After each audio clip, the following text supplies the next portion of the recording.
Everybody that's struggling is going through a belief system. They are manifesting that struggle unconsciously. They're not doing it with intent. That's why I can't say that they're doing something that is shooting themselves in the foot, because they're not doing it with conscious intent. It's coming from their unconscious program. You can't talk negative and expect to live a positive life. You can't talk defeat and expect to have victory. You can't talk lack, not enough, can't afford it, never get ahead, and expect to have abundance. If you have a poor mouth, you're going to have a poor life. If you don't like what you're seeing, start sowing some different seeds. You have to really face the ruthless reality, the ruthless truth, that what you're getting in your life is a direct result of your beliefs. Your beliefs are controlling your thoughts are controlling your actions are controlling what the experience you're getting out in the real world. So back it all the way to the beliefs again. We got to find out, what are the beliefs creating the reality you have? Change those beliefs. You're going to have different thoughts, you're going to have different actions, you're going to have different results. It's going to be this domino effect. It's got to start, not with the actions out here. It is one way to begin it, but I find it easier, more efficient and effective to come all the way back. Start there. Power begins from within. If you're aware of who you are, if you're aware of what you're good at, what you're not good at, if you're able to see how emotions kind of govern your life, if you can learn what your weaknesses are and how to control them, you can't ever get complete control, but awareness is almost enough. Slowly through this process of knowing who you are and understanding other people and how they operate so you don't make stupid mistakes in life, you can increase that little tiny margin more and more and more, and you will be a person of power. See, the way in which we operate, ladies and gentlemen, it's a manifestation of what we believe, what's possible for us. Whatever you've done up to this point, all that it really is a duplication, it's a reproduction of what you believe subconsciously that you deserve and what's possible for your life. Most people operate out of their personal history, out of their memory, things they've done, things they've experienced, things they've seen, things that they have observed. What I'm suggesting that you operate out of a larger vision of yourself. I want you to see yourself doing what you want to do, experiencing what you want to experience, having what you want to have, doing what it is that gives your life some meaning and value.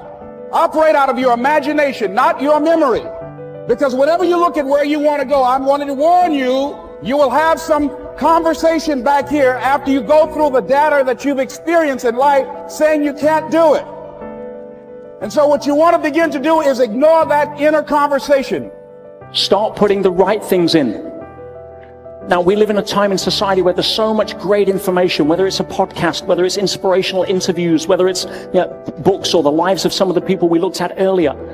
Every single day, or at least every single week, if you want to take your compass needle and start remagnetizing it in a positive direction by exposing yourself to the kind of information that supports your potential and your greatness and where you want to go. Now, there's no excuse for not being able to do that now in a society where it's so available. But if you're not choosing to do that, by default, you're going to be hooked into somebody else's agenda. If you don't start filming as the star of the movie in your life, by default, you're going to end up as a film extra in somebody else's. Remember this, you're the lead character in the story of your life, and the person who controls that script is you and your God. And at any point, you can decide to step into a new chapter. You can step in to be a whole new leading character. All you can be responsible for is yourself. Your starting position is, right, you have to evolve with the different situations that are presented to you.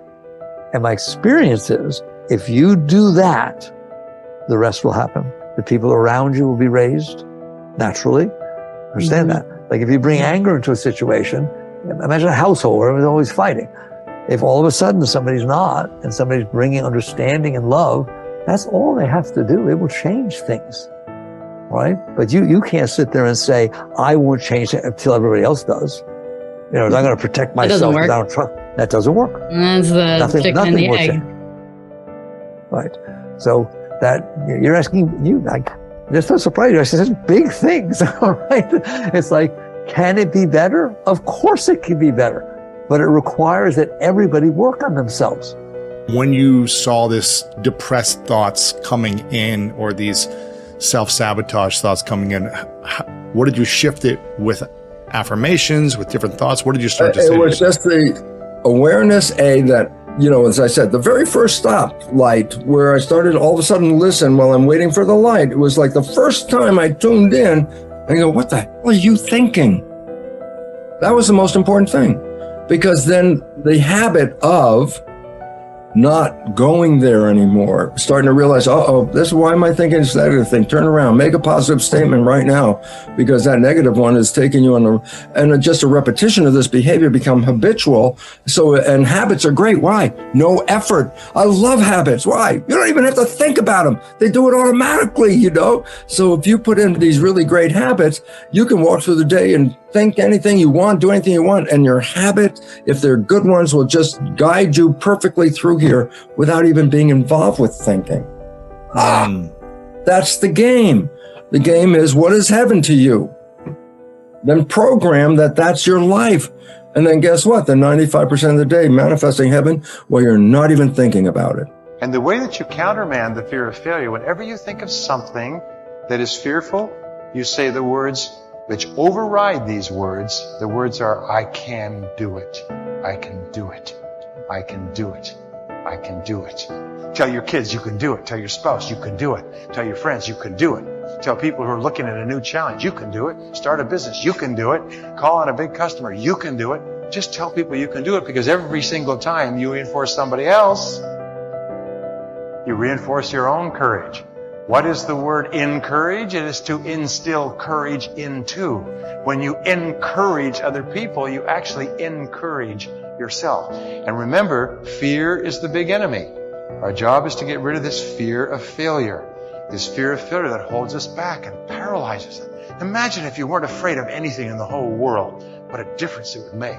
Imagine if you were guaranteed a success in anything. If somebody waved a magic wand and said, whatever you do from now on, you'll be successful. And you went out here and you could do anything, call on anybody, go anywhere, start anything, try anything, and you'd be successful. We don't realize how much of a role fear plays in our life until we think what we would do if we didn't have any. The brain is made up of two types of cells, neurons and glia, and it's pretty much complete at the 8th month of pregnancy, with twice as many neurons as the adult version.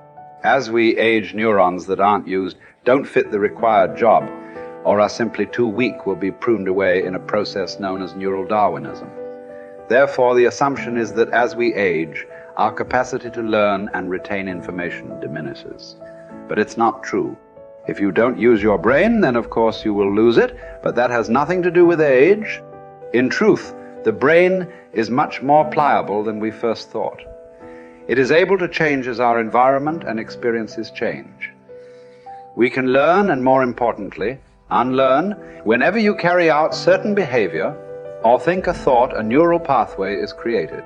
If that behavior or thought is repeated often enough, the pathway becomes more fixed and turns into a neural superhighway. When those superhighways are positive, it's great. If not, they can be very destructive, but they can be dismantled. Your brain has amazing plasticity. Did you know, for example, that the brain can retrain idle networks to carry out new tasks? People who have suffered brain damage have been able to retrain other parts of their brain to do what the damaged part used to do. And this basic plasticity remains, regardless of age. Your brain can renew itself, learn and rewire, and you don't need to sit in a classroom to do so. It is possible through new thought, new actions, and new emotions. Researchers divided a test group into 4. The first group were asked to physically practice a one-handed 5-finger exercise on the piano. Group 2 were to play the piano randomly, and Group 3 were asked to watch Group 1 memorize the exercise and mentally rehearse it only while Group 4 did nothing. Each group was to do their thing for 2 hours a day for 5 days. 2 things were fascinating about this study. First, the speed at which the brain altered. New pathways were created after just 10 hours of practice over 5 days. Perhaps what is even more amazing is that Group 3, who did not actually play the piano but pretended to do so in their minds, had almost as much brain activity in the exact same area of the brain as Group 1. You share in that all power, all wisdom of mind, but you've got to take it. The power is there, but you must use it.